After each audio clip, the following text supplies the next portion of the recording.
I never imagined that one ordinary afternoon would turn into a lesson I would carry for the rest of my life.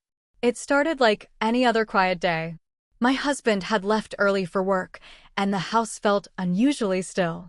The air was calm, the curtains gently swaying with the soft breeze, and my dog, Bruno, followed me everywhere like a shadow. Bruno has always been more than a pet to me. He came into our lives at a time when everything felt heavy, when I had just lost my mother and couldn't get out of bed for days. My husband brought home this tiny fur ball, and from that moment, Bruno became a piece of light I didn't know I needed. He sensed every emotion I hid behind fake smiles. When I cried quietly at night, he lay beside me until I fell asleep.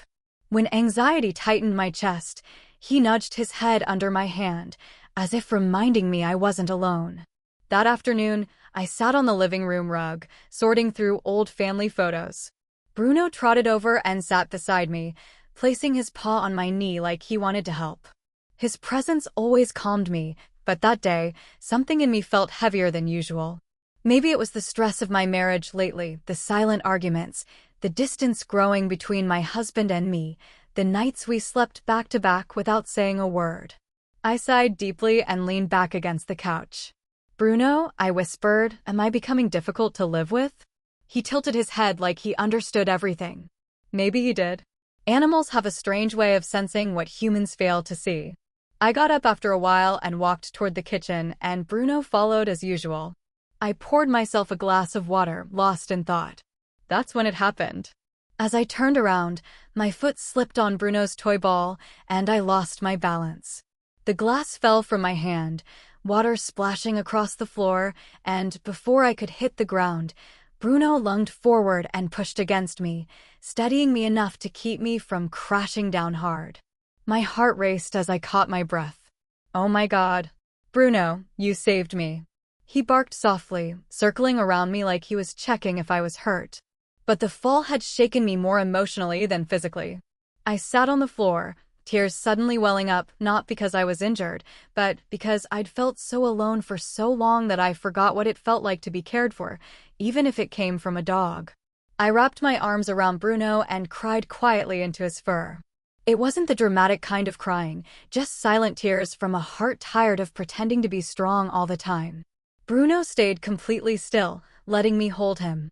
While I sat there, I realized how disconnected I had become from everything. From my husband, from myself, from life. I had been walking through days like a ghost, surviving instead of living. Bruno's loyalty, his instinct to protect me, his constant emotional support, everything hit me at once.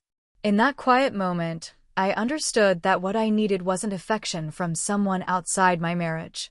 I needed connection, understanding, communication, and healing inside my home. When my tears finally slowed, I kissed Bruno on the head. "Thank you," I whispered, "for reminding me what love feels like." Just then, my phone buzzed. It was my husband. A simple message, "Are you okay? You felt a little off this morning." That one small message felt like a crack of light breaking through a closed door.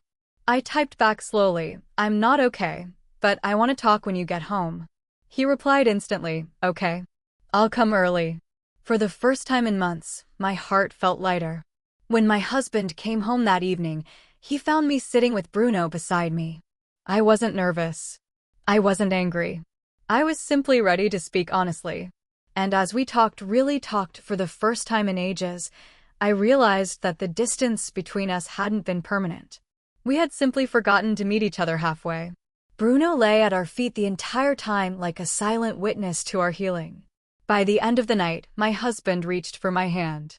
It felt unfamiliar at first, but comforting. I looked at Bruno and smiled. "That little hero saved me today," I told him. My husband laughed softly and scratched Bruno behind the ears. "He's been saving you since the day I brought him home." And he was right. What happened that day wasn't scandalous, shocking, or something to hide. It was a moment of raw honesty, an emotional collapse that led to emotional clarity. My dog didn't just break my fall, he helped break the silence I'd trapped myself in.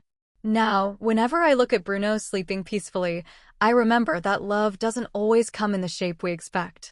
Sometimes it comes with a wagging tail, warm eyes, and a heart that never leaves your side. And sometimes, it's exactly what saves you.